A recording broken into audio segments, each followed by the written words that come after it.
Let's get joined up. This week's show is sponsored by Bandcamp.com, an online record store and music community where passionate fans discover, connect with, and directly support the artists they love. There's thousands of bands and artists on there, including my band, the Rye Dogs, whose second album, Pigs Might Fly, is out right now. Here's a quick snippet of the title track, which is also available on Spotify, Amazon, and Apple Music. Because your eyes may be weeping, but your conscience is sleeping. So baby, don't you cry. It's totally free to join Bandcamp, and as the Rye Dogs are brand new members, we're now looking to grow our fan base, so your support would be greatly appreciated. Just search the Rye Dogs, that's W-R-Y Dogs, and hit the follow button. Right, now we can cue the theme tune.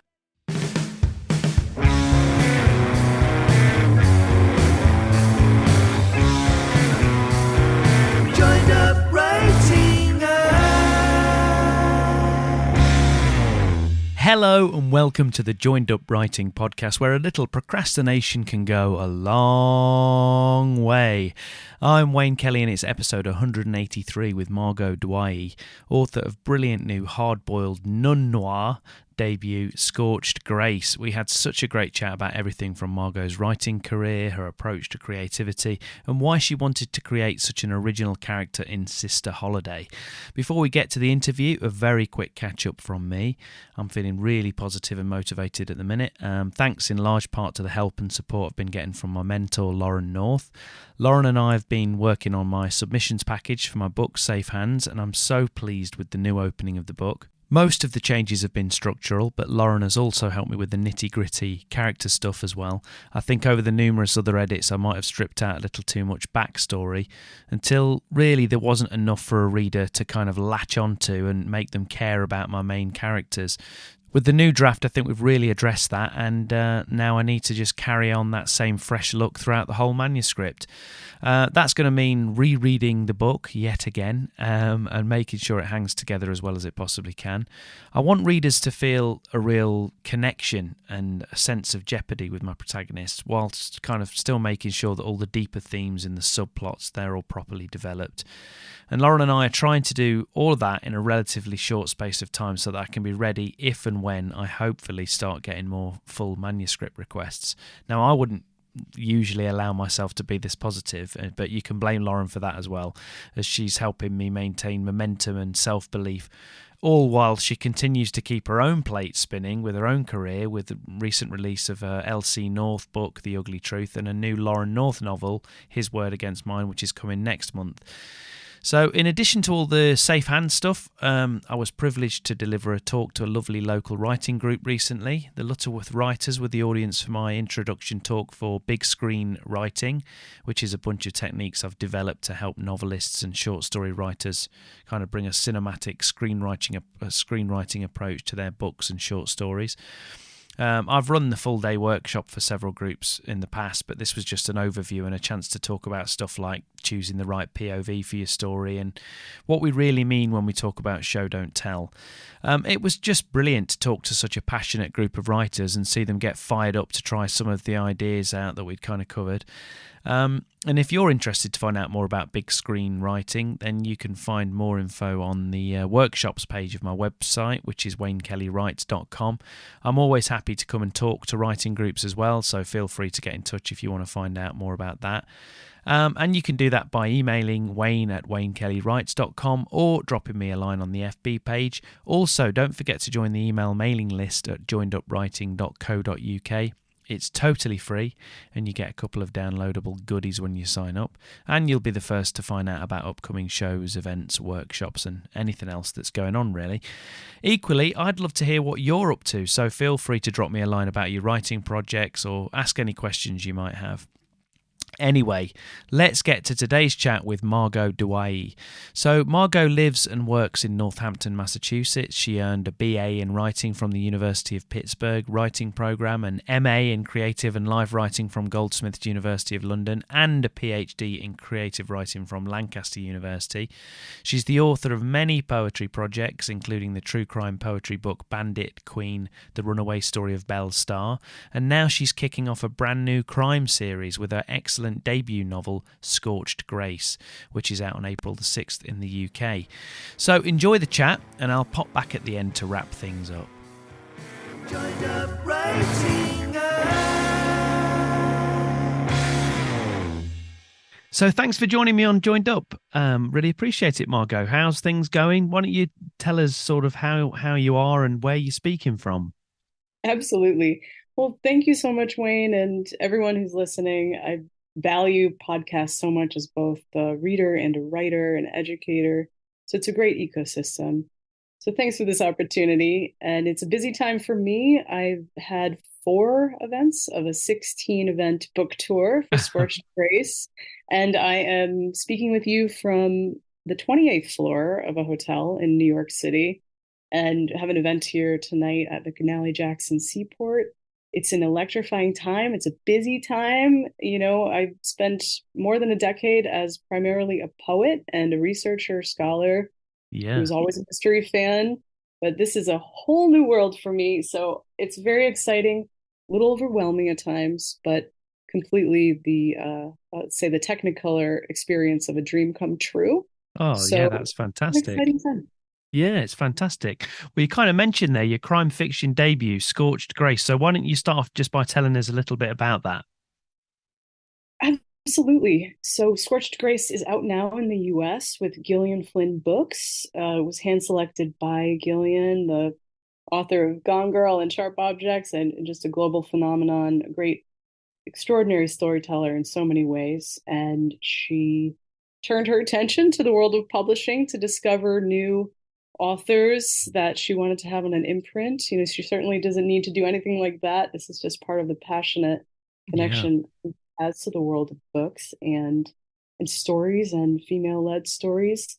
So I was absolutely thrilled when she decided to acquire the first 2 books in my Sister Holiday series. I'll explain more about that. And it's going to be out on the 6th of April in the UK and Ireland with the fabulous Pushkin Vertigo. Yeah, brilliant. So give us a sense of the premise for people that don't know. This sounds great to me. I haven't actually had a chance to read the book yet, but it looks right up my street. It's hard-boiled crime, isn't it? So tell us a little bit about the premise. Absolutely. So it is my take on a hard-boiled style of mystery. There's some elasticity there, and it's more hard-boiled in book 1 and then fully hard-boiled in book 2. And there is, that hard-boiled voice, which I've always adored, of the lone wolf and the kind of gritty, raw, subtextual experience of an investigative figure who's either working on a case, putting the pieces of a puzzle together, and we see a lot of varieties of that. But I wanted a Scorched Grace to be a playground for inhabiting those tropes, working with them and working against them. So subverting expectations at every turn. And when I was thinking about what kind of sleuth I would want to follow into a burning building and just really invest in, I wanted to, again, honor that the tensions of someone who's both inside the world as well as outside the world. So I settled on a young nun who's tatted up, and she's a bit worse for wear. She's a gold tooth from a bar fight. She's tatted, from the tips of her fingernails to the jawline. And she has a genuine, deep faith. And she finds herself putting her amateur sleuthing skills to the test after she takes a provisional vow with the Sisters of Sublime Blood in New Orleans. She's looking to remake and reinvent her life, and then finds herself in a murder mystery. And there's a nesting of mysteries in Scorched Grace. It's an incinerating love letter to mysteries themselves. There's a lot of intertextuality. she, Sister Holiday as a sleuth constantly references Raymond Chandler and Hmm. Murder, She Wrote. So I love kind of Brilliant. playing with that dynamic conversation we have in the crime writing world, which has been so fun as well as rigorous and given me a chance to kind of go back to the canon and the classics as well. So it's a bit of the broad brushstroke look at Scorched Grace. Yeah, brilliant. So do you remember what kind of the initial inspiration was? What was the jumping off point? Do you remember? Or was it a collision of ideas, or you just kind of sat down to write it? I think for me, it was always this magnetic, almost uh, unavoidable need to throw my hat in the ring with this world of crime fiction. And there's so many subgenres: the locked room puzzler, the cozy, the procedural, and but again and again, I just kept coming back to this notion of the hard-boiled sleuth, out in this noir-drenched world of contrast and light and dark and extremes. And for me, it was just that idea of someone who's obsessed and has this fire inside of them, a bit of a doomed quest, but to right a wrong, to settle a score, and that at the end of the tale, you'll have some kind of, let's say, not closure, but some kind of certainty, some more of the meaning making experience, but not in a tidy way. And that's what I Hmm. really like about the hard boiled world is that, it admits that the world is broken and that it's a hard place, aka, Hmm. hard boiled, but Yeah. that it's still worth fighting for. There's still beauty and magic amidst the heartache and despair and depths of humans giving into their worst impulses. But ultimately, I wanted to write a piece that goes deep and faces life's biggest torments and challenges within a very pacey whodunit, but that centers a really unconventional narrator who also plays with unreliable Hmm. narration. Hmm. So for me, it was really that interest in bringing a fresh take and a fresh voice to a world that I think is really exciting within crime fiction. So pushing the boundaries of what hardboiled even is, and giving readers a very visceral, very raw, and very focused in person who's on an investigation, who's investigating the exterior world as well as the interior world in sync. So it's really that, bringing my own voice, my own poetic and kind of dark lyrical spin to that hard-boiled space. Yeah. And I And love that. queer as well. Yeah. Sorry. No, yeah, yeah, sure. And I love the fact that from what you've said already with Sister Holiday herself, I love the fact that she is properly religious. It's not okay. That's a really important thing. How did you kind of weave that in, and how did you approach that aspect of it? Yeah, I mean, that's a great question. At first, I mean, so I did grow up in the Catholic faith, going to church every Sunday. I grew up in Scranton, Pennsylvania, and for, readers and a lot of folks even in the US don't really know too much about that. There are 300 million people or plus in this country, but Hmm. just to give a little bit of context, it's sort of the edge of the Rust Belt. It's very Hmm. working class, and hard work really defines Scranton in a lot of ways. And part of the experience of growing up in the church was that it was very connected to my family and my ethnicity as well. I'm a third generation Lebanese American, and so the Maronite faith is what I grew up with. It's under the papal authority. It's very closely aligned and looks a little bit like a Roman Catholic service or Irish Catholic, Hmm.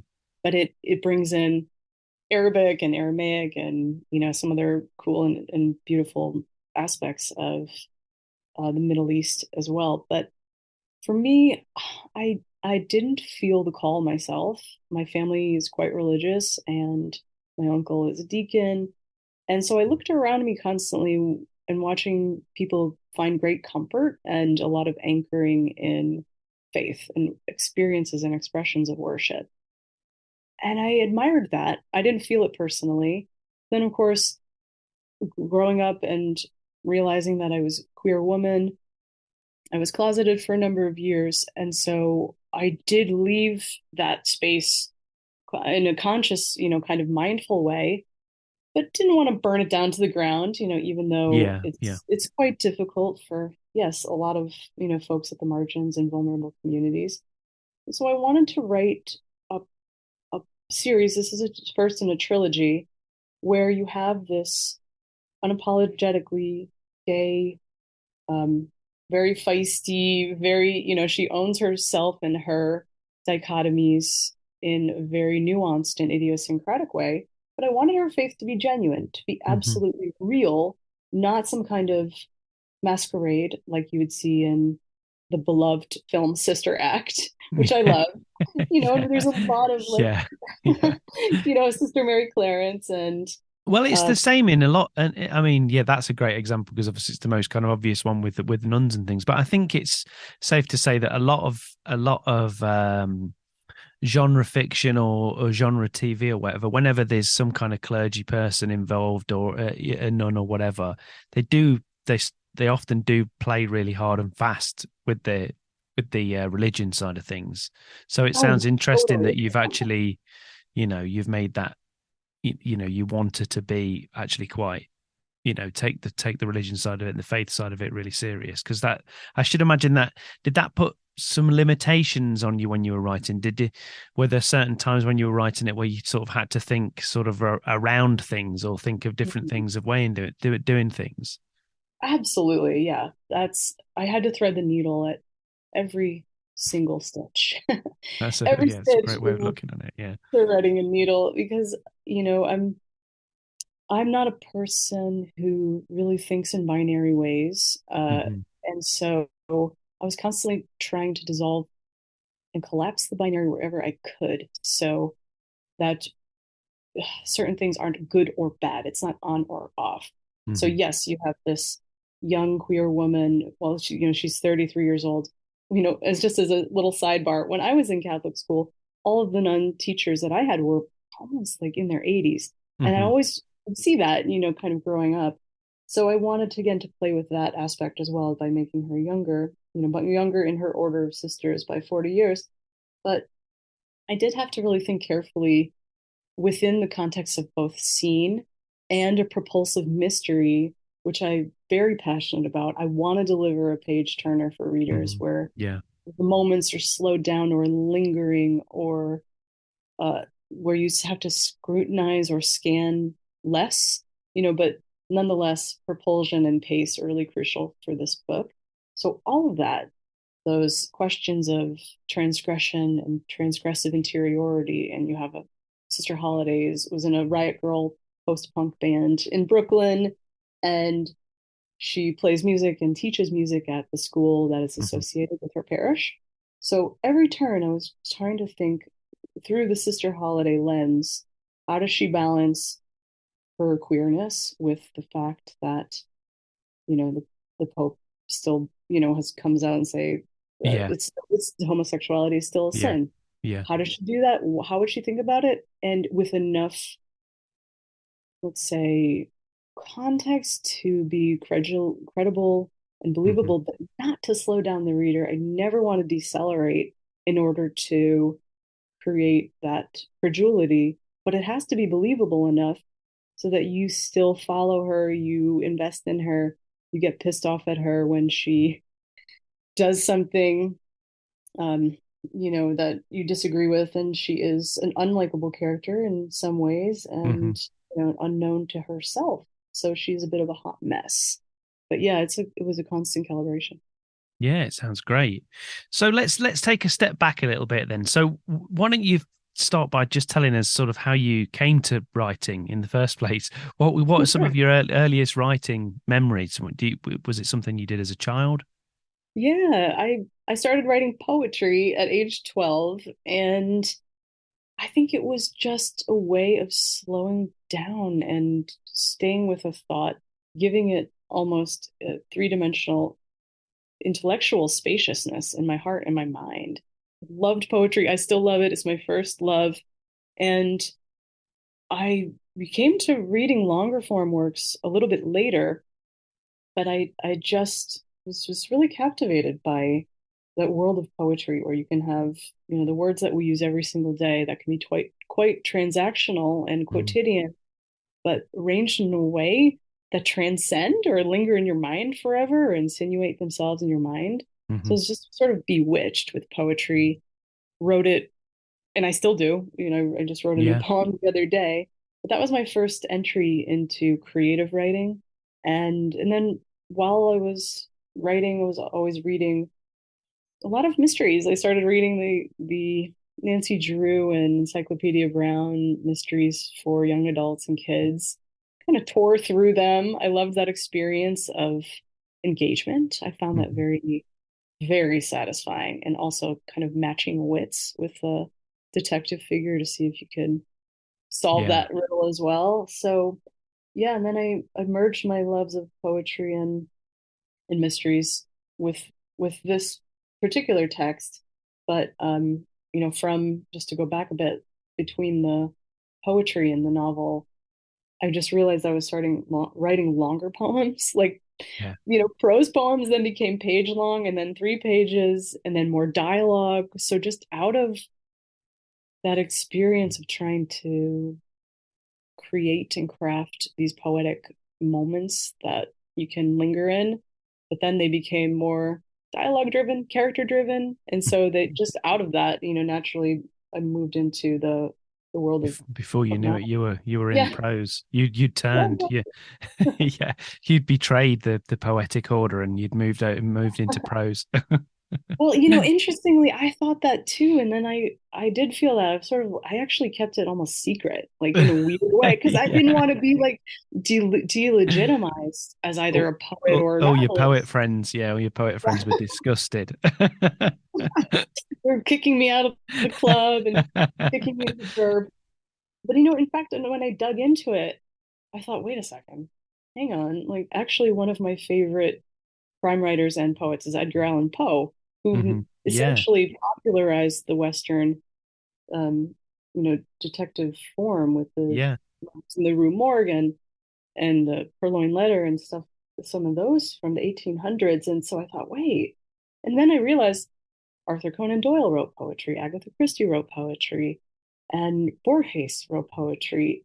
There's like a really actually fabulous lineage of crime writing poets. And so now I'm firmly planting my flag in that lineage after being yeah. Good for you. sheepish about it for a long time. What do you find of? I mean, I know it sounds like a bit of a probably uh, not a great question, but how do you find the switch between prose and poetry? How did you find when you actually decided, right, okay, I'm actually going to try and write a book? What were some of the differences? Because obviously, with a lot of poetry, you are going over and over and over the same. It can be the same few lines depending on the length of the poem, and different, to refine and to cut down and be as economical as possible, which there is some of that obviously when you're writing a book, but you've got so much more space to kind of fill. How did you find the differences between the two disciplines? Writing novels is hard. It's so hard. It can be brutal, and not that poetry isn't that same kind of sadomasochism, because it can Mm. be as well. Yeah, sure. It's just writing like an 80,000 word novel after just banging out a poem over coffee is a whole, CrossFit kind of workout. And mentally, in my mind, I just kept thinking time, process, time. So a lot of self-compassion, a lot of self-forgiveness of not getting the first draft right, not Yeah. getting a scene right. And I'm very, very intentional about with the novel. I want every scene to have a polarity switch. I want the chapters to end with new information Hmm. because, I'm really very passionate about giving you that forward momentum. Yeah. And so it's just, I found it to just be harder, frankly. And they both inform one another, though, because I want, in the same way that I like poetry that kind of picks me up by my ankles and shakes me. I Hmm. want the same thing. I want that same intense experience from reading a novel. So I put myself, I give myself like a high bar to reach, and very often fall very fabulously and fail very fabulously. But I really try to take those big swings, and I think mostly because of the fact that I know that I can achieve something that's almost alchemical in poetry, but it's just a few lines. It's just 10 lines or one page. I do have some longer poems, but so to take that, scale it up to a Mm. 310-page poem is hard work. So Yeah, I'll yeah. I'll let you know when I actually figure it out, because I don't. I haven't figured it out yet. It's That's really hard. part of the fun. So It's what? really fun, and Yeah, I love a challenge. yeah. So when you were working on that first draft and you were going through it, did you? I mean, I'm not sure. Obviously, I don't know about your process when you write a poem, but did you find the temptation was there to kind of edit as you went along, or did you make yourself just push ahead and get the first draft down? Were you tempted to revise as you went? Oh yes, which is the absolute kiss of death. It is the kiss of death, Yeah. because then, there's just something false in the searching, Hmm. because I think that that first draft, it's more than messy. It almost has to be this, just for me, Hmm. very, very pure chasing of the dragon, or the chase, following the arrow, Yeah. or lingering, really giving myself the space and the time to feel your way through the darkness. So it's this weird paradox, really, because I know what the scene I outline plot very, very carefully, because I think for me, clue engineering is really important through Mm. the crime fiction writing process. So I'll know that here's what needs to happen. Sister Holiday finds a clue in chapter Sure. 3. Okay, but so that's my baseline, but then the melody has to happen. Yeah. But with the first draft, if I edit as I'm doing it, it doesn't ring true. I eventually know that I have to go back and resuscitate it, give it those, like the paddles, Yeah. the voltage of life back again. Whereas if I just do a really just horrible but yet wonderful, messy first draft, it's more of just refining, And fallow. cutting back, presumably. Are you, because people, some writers are adders in the edit, and some writers take away, depending on whether you write short or you write long. But it sounds like you probably cut, do you, and refine as you go? I cut and then punch up. Yeah. So I will try to really follow the flow, almost this frantic, Hmm. kinetic explosion that just feels it's very satisfying, but it's like, okay, all right, chapter 3 is done. I will overwrite usually. And then, some areas will be a little bit more scaffolded. And even then, remember I read a book by Joan Didion. The name is escaping me right now, and I'm just going to blame long COVID, or having COVID in the past. But she wrote about when you're writing, you lock into your rhythm, and even if the words aren't coming yet, she'll write like X and Y and A and B, just to Yeah. literally follow that rhythm. And I do Sure. the same thing. Like a song or a poem, obviously. I mean, Yeah, it specifically links to a exactly. poem with a rhythm. Yeah. And then just trust that when you go back, that you can fill in what needs to be filled in and where, but that ultimately, I overwrite. So I'll go back and cut and then punch up and give it that juice, or give it the charge, complicate it, twist the knife where I need to. But again, when I try to be just too perfect in the first draft, for whether it's the sake of economy or just time, it never works out. It just never. I have to almost redo the whole thing. So Hmm. lesson learned the hard way from the first couple of tries with Just the follow it where it goes. one. I feel like that was a transformative learning lesson for me. Yeah. Yeah. Yeah. So give us a sense of like how you actually get the words down. When do you write? Do you have a set sort of process or a set time that you like to write, or is it you just have to fit it around the rest of your life as and when? Yeah, it's sort of a mixed bag, because I teach, not actually teaching this semester. I'm just focusing on the book tour, but I do teach creative writing as well. And so I have to look at my schedule and mark off the days that I will write. And on those days I am writing. So let's just say it's Tuesday and Thursday. Hmm. I very passionate about not working on the weekends. I feel like that I've also learned from having, between 2 and 3 jobs most of my adult life, and Hmm. now focusing just with one job and then doing my creative work, writing on the side. Taking that day, let's just say it's, Tuesday, and waking up 7:30, having, coffee and breakfast with my partner, like taking a moment to just let the day sink in, and then Hmm. hitting it hardcore Hmm. until it's time to take a break, go to the gym, take a walk, run to the river, do some yoga. But ultimately, it really does have to shape shift around my schedule, but I cannot do anything on the days that I'm writing. It doesn't Hmm. work if I'm like, okay, I'm just going to go to the cafe and, bang out work for an hour. I just don't work that way. I need to know that I have these times blocked out. And I also am a huge advocate of writing residencies, like the Hmm. Vermont Studio Center. I know there's a really fabulous one in Scotland, in a castle. The name is escaping me. You probably Nice.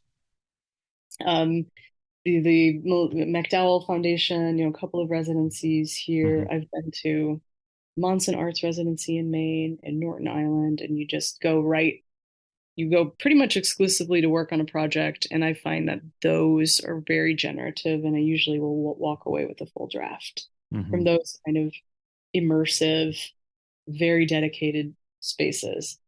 But, that's a luxury, and I only can do that about once a year. So yeah, I just have to work around the schedule, and then also give myself the time to recover, because I feel everything the characters are feeling. I almost need to just bring an emotional truth to what I'm Hmm. writing about, Hmm. even though, there's like criminality in the book, and it's crime fiction, so but it's like a bit of a stretch, and I do try to find that almost fingertip feel around a character's psyche, so it can be really draining, Yeah, so I sure. Yeah. make it sustainable. I gotta take the time to play and take care of myself, and keep myself grounded, which has really become quite crucial, especially as I'm doing a book tour. And what do you kind of, when you have that writing day or days or whatever, Mhm. what's a good writing day for you? Do you look at it in terms of words, or is it you just got a chunk down that you wanted to hit, or you hit the scenes that you wanted to do, or how do you look at it like that? Yeah, I think for me, and I actually just finished the first full draft of Blessed Water, which is the second book in the Sister Holiday series. Hmm. So that, just speaking from that experience, which I'm very fresh with, and I'm gonna be doing the revision starting next week, is that successful writing day is where I feel like I've achieved my goal for the day.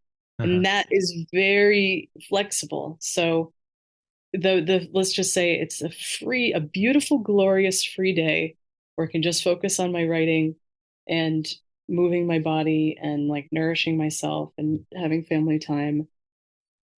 That day is, I mean, yes, it is about a word count, but it's hitting that specific goal. So I try to just be very realistic, which also is another kiss of death when I'm thinking, oh, yeah, I could bang out 3 chapters today. But then when you don't hit your goal, I feel like, oh, I failed. A bit deflated, yeah.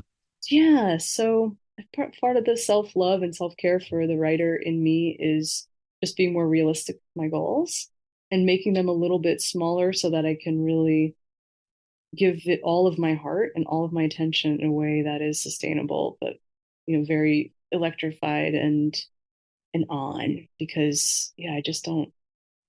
I know if I'm writing it like kind of phoned in, like I just have to be very locked in.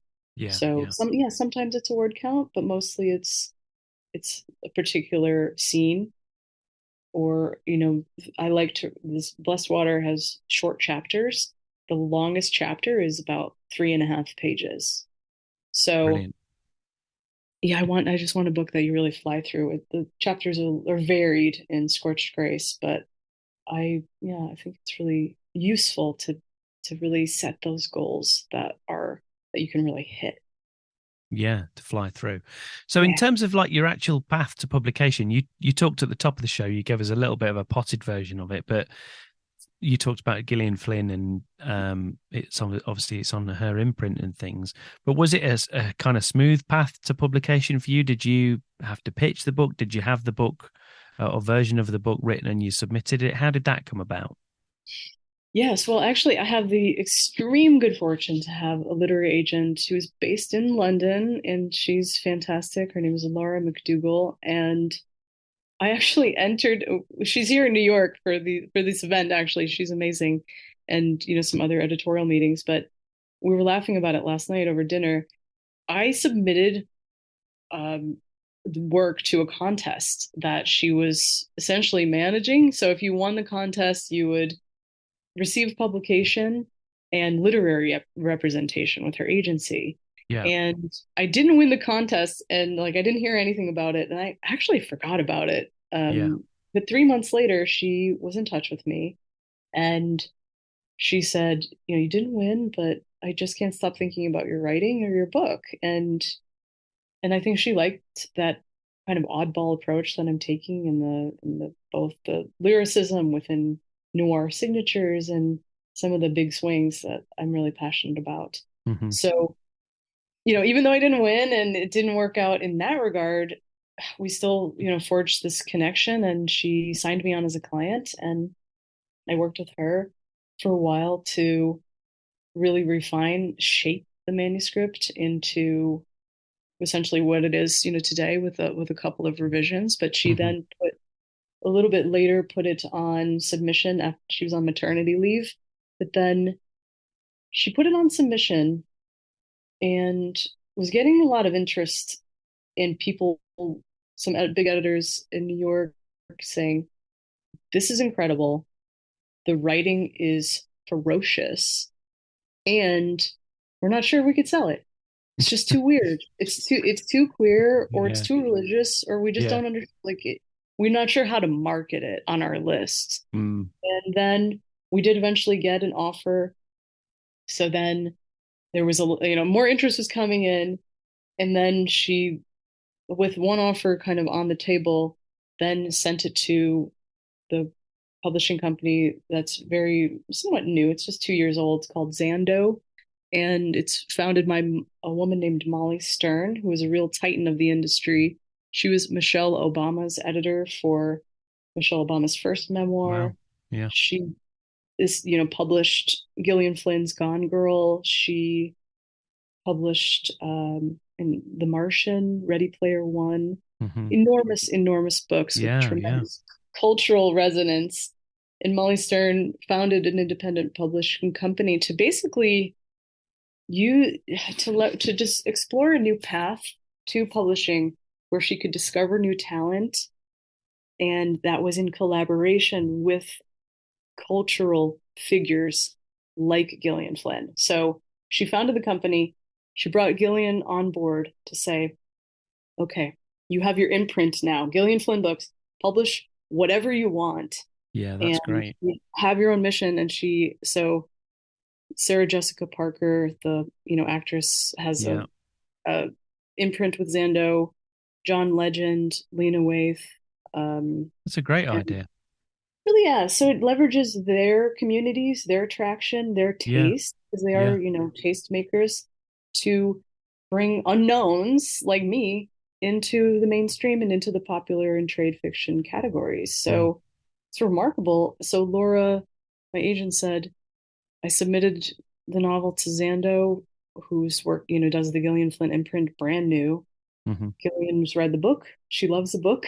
And they want to make an offer. I was like, what? What are you Yeah. talking about? I didn't know any of this. I had no clue, because I'm that type of person that I just don't want to know anything until it's like Signed, sealed, delivered. good. Yeah, basically. I don't want to know. I'm like the opposite of a micromanager. I'm just like, tell Yeah. me whatever you want to tell me. And I was like confused as to actually the chain of events, but she said, yep, she's a publisher now. She's has this imprint. She's also working on her fourth book, and she's really passionate about discovering new writing talent. And she loves what you're doing. And so 24 hours later, I was on Zoom with Gillian Flynn and like I had zero chill, and I still have zero chill about it. So this is How was really, that? How was that first call, that first online call? Were you I nervous? mean, I still, my face hurt from smiling so much. I feel like it still hurts, but like, it's a dream come true. I do what I do no matter what. Writing is just, it's as integral to me as breath. It's just something I would do whether it was published or not. So every single thing to me that happens is an absolute bonus. And the work that I've read in my life that just has changed my life and continues to is, work that, I don't know, pushes boundaries a little bit Mhm. and shifts paradigms. And, Gillian herself with Gone Girl, like you find out halfway through the book who Mm, done it. And mm, then, it totally shifts a lot of, mm. I think it really changed the trajectory for domestic noir in the United States. Definitely, yeah. What came like before and after Gone Girl is really interesting to think about. So that first Zoom was surreal, and I have no game, as you can tell right now, but Oh, like I doubt that. I was just you, the first few minutes she was like, "I love your book." I was like, "I love you." It was crazy. She's fabulous, so erudite and just so down to earth, totally brilliant craftswoman.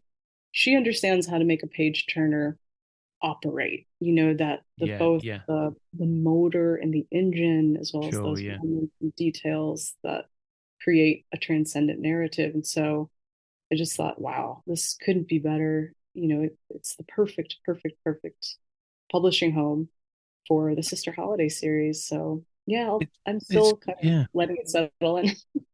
it's great. And what I like about it as well is it because there'll be lots of writers listening to this.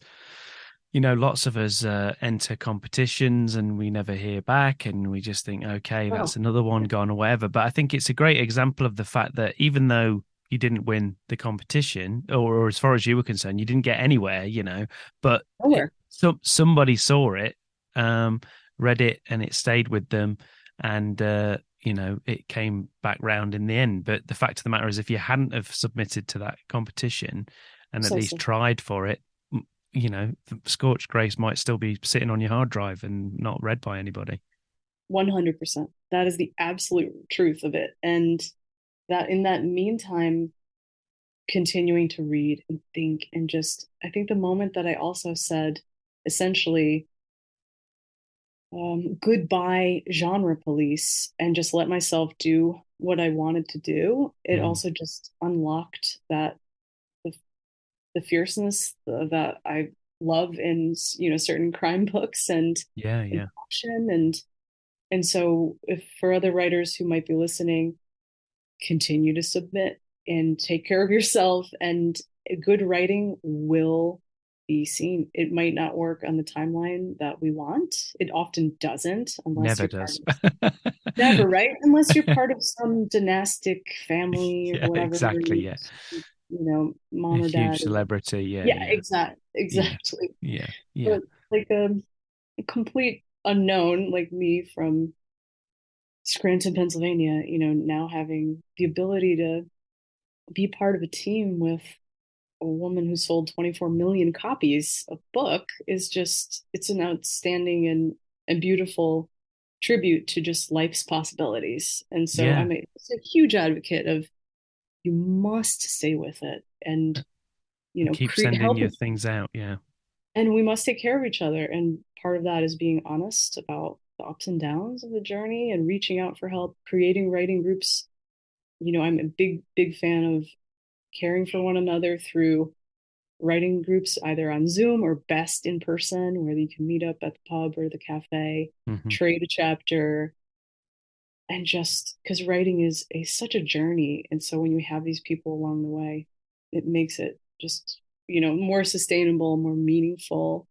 And you blurb each other's books and celebrate each other's wins, as well as comfort when the disappointments that are inevitable, when the rejections Yeah. come Yeah. in, or the, They are. Yeah. They well, they make up. Let's be honest. They make up most of the time as a writer. oh, absolutely. I could paper the walls with rejection Yeah. note. It's just that's part of it is quite literally part of what it means to be a writer. And I love when people are honest about it because it doesn't matter if you're a virtuoso in your particular genre or category. Everyone faces rejection, and it's just opportunities for, yes, resilience and letting it sink in, letting it sting a little bit, acknowledging the truth of that, and then carrying on and cracking on with the next thing. Definitely. Well, I've just got a couple more questions before I let you go and carry on with your incredibly busy schedule that you've got with the publication coming up and all the rest of it. Obviously, you mentioned there about your teaching experience, writing. You teach writing. So a couple of questions. One of them is, what would you say is the most common sort of mistake that you see in new writers? What's kind of something that you see a lot of new writers do when they first start that you think is maybe a bit of a misstep or a trap that we can fall into as new writers? Hmm. How shall I pick just one?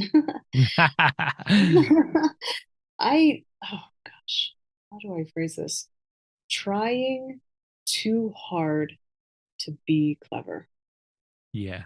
It just, to me, when I read something, and I read quite a lot of student work, and I am an editor of a literary journal as well as a scholarly monograph series, trying too hard can undermine a piece, so loosening up just a little bit.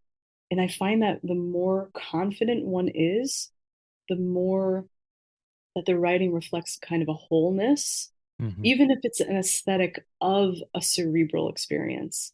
So that that kind of, for a new writer, just, I would, and I do with the students all the time, be give yourself room. Like, you don't have to make it this kind of high octane experience or piece of dialogue or scene right out of the gate.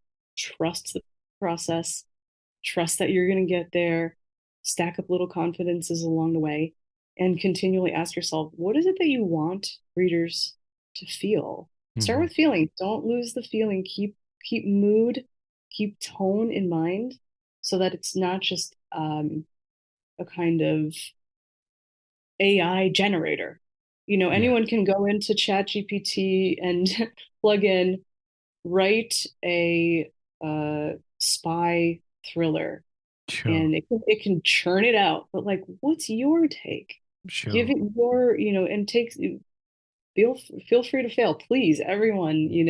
So again, it almost goes back to that messy first draft, finding your way through the dark, and what emerges ultimately is, I think, just a more rich and full experience. So the technique and the craft will get there. It's just that, I think, the loosening up a little bit. Yeah. Get out of your own way, sort of thing. I love that. You said it perfectly. Can we get out of our own way? And I remind myself of that all the time. Yeah, absolutely. So finally, in terms of these little questions, what's the best piece of creative advice that you've been given along the way? And that doesn't necessarily have to be really specific to writing. It might just be something that's helped you along your creative journey. I mean, I can actually just point to it. It was my poetry professor at the University of Pittsburgh named Jan Beatty, and she said, take risks, take creative risks, continually push yourself out of safe harbor. Where at the edges, at the intersections, that's where the growth happens. And that's so true about life too, isn't it? When we, Absolutely, yeah. step into an unfamiliar space, whether it's emotionally, mentally, physically, you go travel somewhere and look with fresh eyes on something unknown or unfamiliar. It's really magical with writing. Yeah, So David that's why, David Bowie used to have, I can't remember exactly how he phrased it, but he said he never wanted to be able to put his feet down in the pool. He always wanted to be just slightly out of his depth. And if he was ever able to just stand in the water, he wasn't deep enough. He had to go further out. That's how he used to think about it. oh, I love that. Yeah, that makes so much sense. And I can sort of relate to that. Yeah, definitely. Well, Yeah. Margot, it's been so great speaking to you. Good luck with the UK release of Scorched Grace. I can't wait to read it myself. It sounds fantastic. Before we sign off, why don't you tell people where they can find you online and find out a bit more about you? Absolutely. And again, thank you for this opportunity. Writing changed my life and it's such a gift to me. So I love being part of this community globally. So everyone can find me and follow more on the Scorched Grace tour on my website, which is Margot MargotDouaihy.com. And I'm also really happy to say that I'll be one of the featured presenters at Noirich, which is at the University of East Anglia, 7th through 10th of September 2023. So Brilliant. really excited to collaborate with Pushkin Vertigo. Can't wait to meet readers in the UK and Ireland, and just really so grateful to have this chance to share my art with you. No, it's great. Thanks for coming on, Margot. It's been great. Great. Thanks so much. Joined up writing. There you go. Thanks again to Margot, and I'll put all of the links in the show notes over at joinedupwriting.co.uk. That's it for this week, other than me reminding you to make sure you subscribe at Apple Podcasts, Stitcher, Spotify, Overcast, YouTube, or, wherever else you get your podcasts from. And that way you can have the podcast downloaded automatically every week. Also, remember to leave us a nice rating and review on Apple Podcasts because it really does help others to find the show. Or, just tell one of your friends. So that's it for this week, but thanks for listening. I'm Wayne Kelly. Happy writing, stay safe, and I'll see you next time.